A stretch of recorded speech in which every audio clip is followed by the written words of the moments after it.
My dear Earth friends, this is Anos speaking. I am an Arcturian.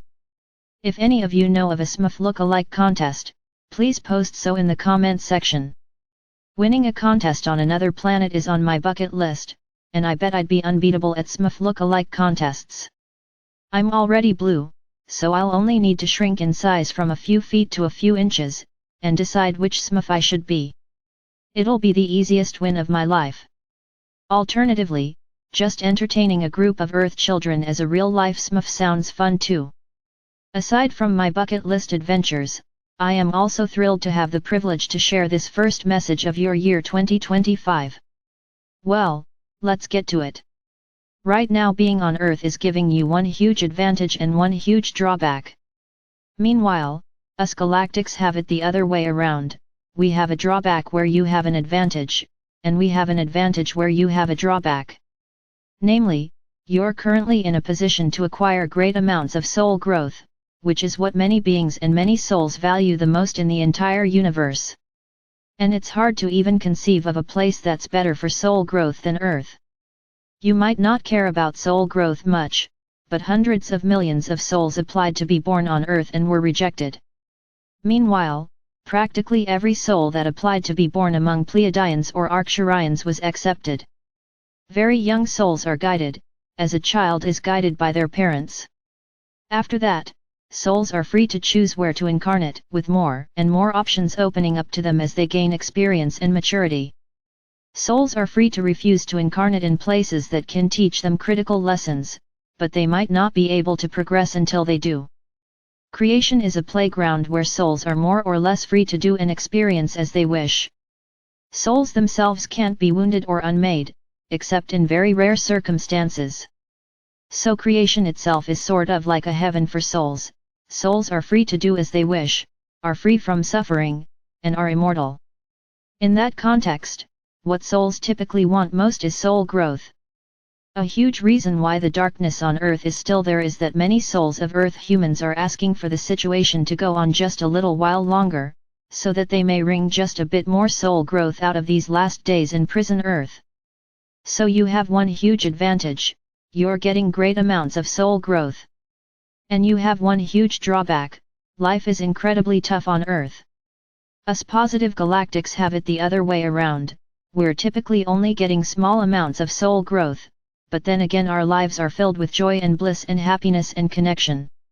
Now, life on Earth is going to shift to a situation where Earth humans, too, will stop gaining as much soul growth, but will have more happiness and connection and love. I don't predict New Earth to arrive completely in 2025. However, I agree with Haken's predictions that likely your lives will become substantially easier in 2025, and likely in 2025 galactics will make physical contact either openly or with select individuals.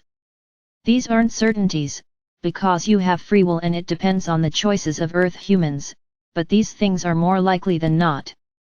In the process, your lives will become easier, and the amount of soul growth you will be able to gain will decrease. So the conditions to gain soul growth are more favorable today, and are more favorable in the next months, than they will be for the rest of your lives. Therefore, I invite you to take this opportunity to not just spend the next few months waiting for other people to liberate Earth. Instead, these are golden months to do your spiritual practice, to act with love towards others, to start positive practical initiatives, to actively take good care of yourself, etc. Even small things can have a great positive impact. Just some kind words, or some daily deep breaths, will plant a tree that will grow many fruits. In particular, I would like to invite you to work on releasing your resistance towards pain and towards so-called negative thoughts and emotions. After all, these are critical 3D lessons, and the time to learn them is now. If pain is simply observed without resistance, it will pass through you, and it will not turn into suffering. If so-called negative thoughts and emotions are simply observed, they too will pass. Furthermore, no one is actually harmed if you have a so-called negative thought or emotion. So why would they be bad? It is only your words and actions that can potentially hurt others, so it's only those that you should seek to control. That said, I also fully understand that some of you may be exhausted. So, please take good care of yourself and rest sufficiently. And if you are exhausted, then you are exhausted, and there is no reason to beat yourself up over that. The idea that you are not allowed to rest also is just a thought that can be observed. The good news is that more pleasant and connected and love-filled times really are coming.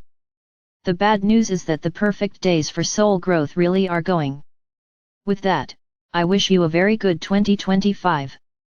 And I also wish to pass on the best wishes and all the love from Tunia, Hakan, Ashta, Tourmaline, Arkok, Emeralda and their families, as well as from my own family. With love, and with my deepest respect for your steadfastness, this was Anos.